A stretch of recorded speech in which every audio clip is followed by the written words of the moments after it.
Hey everyone, I'm actually in Chicago right now, so I'm testing out a new recording setup. Hopefully the audio sounds alright, but I don't have any of my usual setup here, so we'll just see. Anyway, you know the deal. Hey kids, Minecraft Monday. This is the Lore of Our Minecraft Realm, Part 3. And I'm sure that you're all dying to get straight into it, because last time...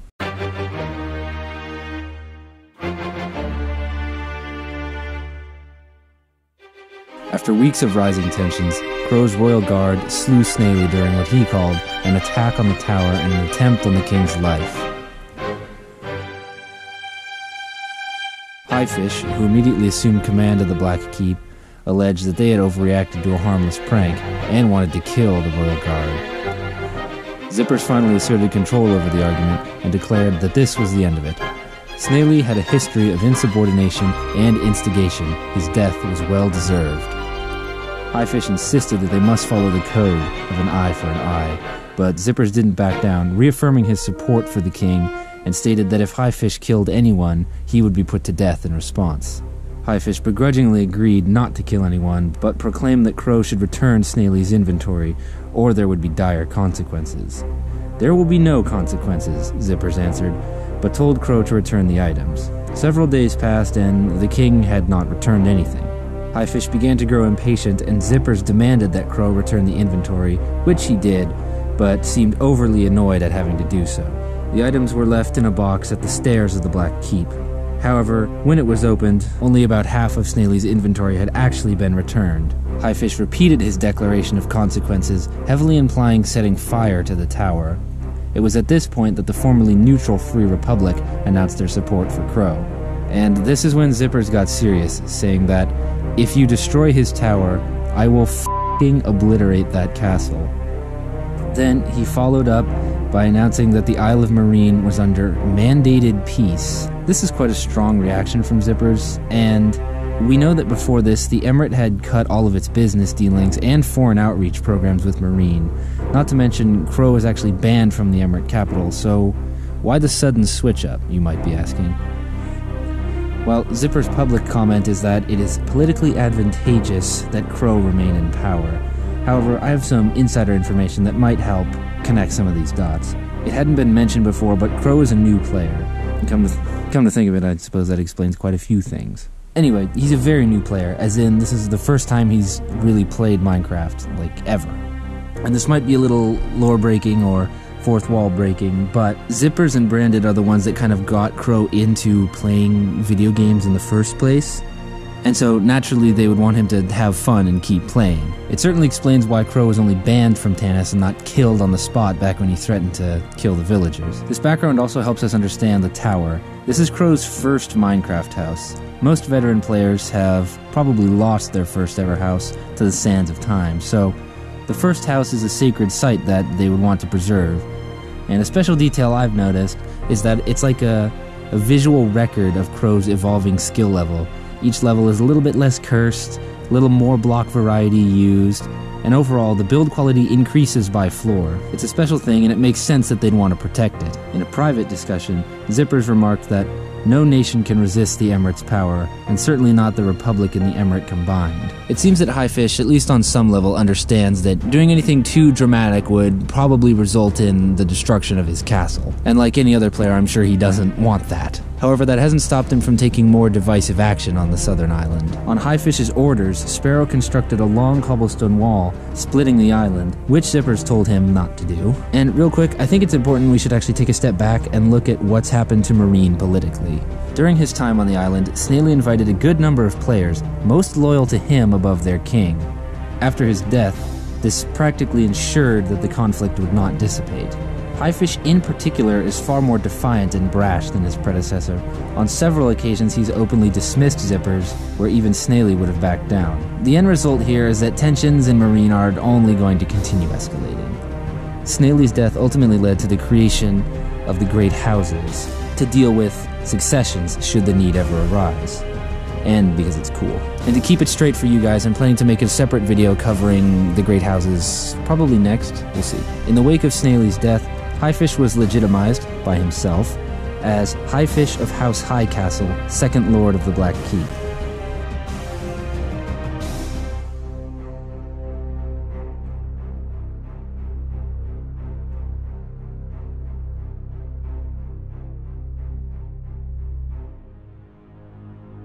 You may recall that Snaily owed a great debt to the East Desert Company. Upon his death, there was the question of who would assume this responsibility. All members of House High Castle had been forbidden from entering the emirate, so Dragon sailed south to negotiate. Lord Highfish was about as receptive as you might expect. The debts were not his concern. As Dragon was leaving the island, he stopped by Crow's Tower. Something wasn't quite right. "Weren't there 2 horses here?" he asked. And he was right. I didn't mention this in the other video, but Crow had kept 2 armored horses and a pen of cows near his home, all of which were now missing. "I think so," Highfish tried to play it off, and then innocently asked, "Are they gone?" "Tamed animals don't despawn," Dragon stated. Highfish countered, saying that they do if they're not named, and that it was a bug. Although he overstepped, stating that those horses weren't named. Dragon then responded, saying that they absolutely were, because he was the one who had sold Crow the name tags. Needless to say, a short investigation later unearthed this ominous DM, confirming what Dragon was already certain of. It would be a shame if the Emirate or the Republic found out about this, and secrets like that are very expensive these days. To ensure that this video series doesn't affect player decisions in the world, they've all agreed not to watch them, and hopefully they actually don't, because I don't want to be responsible for leaking that secret. Pretty difficult getting them to cough up this under-the-table stuff, so I'm not 100% sure what was going on here, but the gist of it is that for an unknown price, Dragon would keep secrets from First World leaders, but it was only a matter of time before Crow figured it out. What we do know is that after Dragon's visit, Highfish announced that everybody should stay away from Marine because they were working on something special and wanted it to be a surprise. Right. Luckily for him, world leaders were preoccupied and stayed away. Dragon, who had finally grown tired of living in the industrial factory, decided to build himself a mansion in Sodo. Shortly thereafter, he began terracing the hills above the abandoned village. Additionally, the Republic's high tower grew ever taller, sporting a lavishly decorated interior. Branded added a president's chair where he could sit and take counsel. Pandora spent the majority of her time decorating the interior of the palace, creating the black stone throne to showcase both wealth and power. She also collaborated with Flooded to decorate the Great Hall, where the Emirate planned to host a feast for all the players. One thing was missing from Tanis, however, the Emir himself. He wanted to explore alternative lighting sources for new construction and was set on orange frog lights. In previous videos, you may have noticed this tree in the capital, as well as these trees behind the high tower in the Republic. These mangrove trees commemorate a joint venture between the Explorers Guild and the Republic, who set off on an expedition to find a swamp and frogs when that update came out. Due to the large span of history I had to recap for previous videos, little events like this were sadly lost. There's just not enough time to cover every little detail and adventure. They had sailed north on the Noros River and into the Novanian Sea, eventually coming across this mangrove island, which they named Little Iceland. From this adventure they brought back pet frogs, Lenny and Freud, but beloved as they are, these are white frogs. For orange frog lights, they would need orange frogs. Now, given the biome requirements for spawning orange frogs, there was only one place that Zippers could go: the Becklands. Always curious and amused by the chaos of the South, Flooded decided to accompany Zippers to the Becklands. The two had sailed south, landing at the Lost Village, and eventually set up shop near the abandoned dwelling. Like we said before, the Beckians haven't been seen in a long time at this point, and while going to the Becklands does pose some danger, Zippers and Flooded were pretty confident that they were safe. Zippers got started by digging a little pond and filling it with frog eggs that he had brought from the capital. As the first few frogs hatched, they started breeding them, and after a short time, they ran out of slime. Flooded wasted no time jumping down a random hole in the ground to look for more, but instead of slime, he found this. A mineshaft generated in an open cavern with a massive underground forest weaving through the tunnels below. The Beckians hadn't stopped playing, they'd gone underground. It's hard to say how long they've been working on this, but it is quite impressive. Everywhere the caverns are dotted with signs of activity. Furnaces here, beds there. A deeper exploration led them to this decorative staircase and a small cabin, but no residents were found. Upon the discovery of this underground labyrinth, Zippers reportedly remarked, "My God, they've gone subterranean." Oddly enough, the duo didn't explore these caves very much, and when I asked Flooded for comment, he stated, "Well, at first we were looking for Beck, but then we basically just claim jumped. They had quickly become distracted by the unmined minerals in the caves and brought at least 2 double chests of valuables back to the ships. I'm sure that will help international relations. In fact, they were down there so long that Zippers had forgotten all about his frogs. And the two came back to the surface only to find frogs everywhere. Zippers said, as you might expect, "Oh shit, the frogs."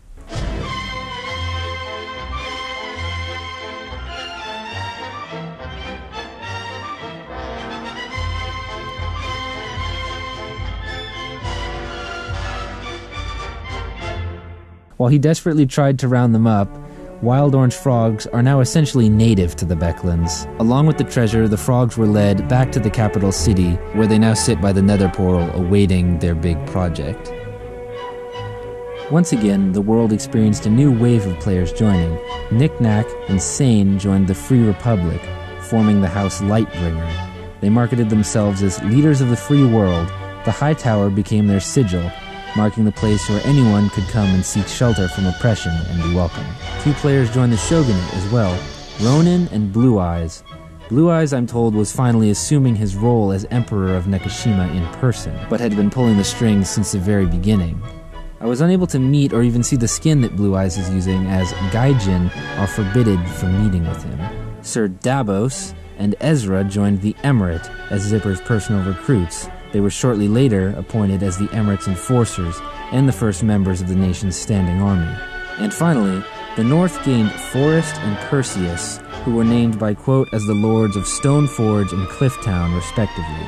Forrest joined Quote and Tatters, forming House Nordrecker, while Siphos and Perseus formed House Vordervatten. The northern villages united into the Kingdom of Brace, ruled from the capital of Riversteel by Quote, King of the North.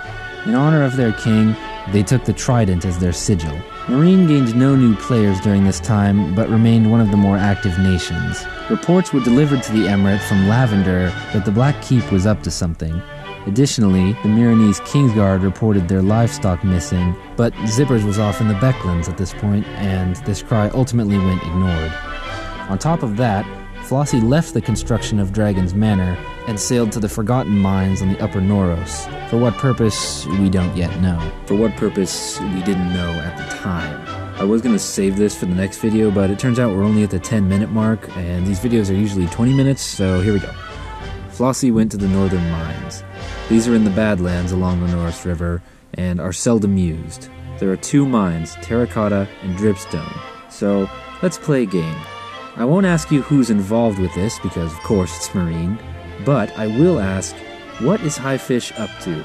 Is it A, using terracotta for interior decor, B, using dripstone for decoration, C, using dripstone for infinite water or furnace fuel, or D, farming huge amounts of lava, doubling down in defiance of the First World, and lava casting a massive border wall that covers half the island?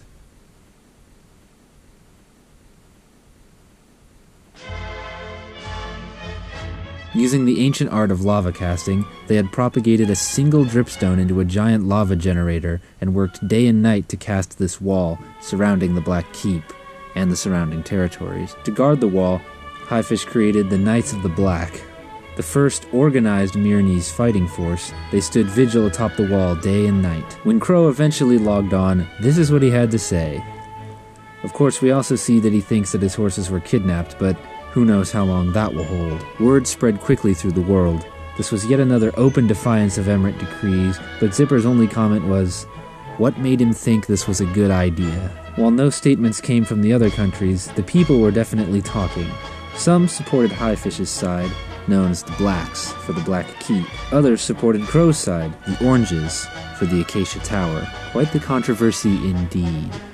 Some were growing worried with Highfish's power crawl, as evidenced by this Snapchat conversation between 2 players that asked to remain anonymous.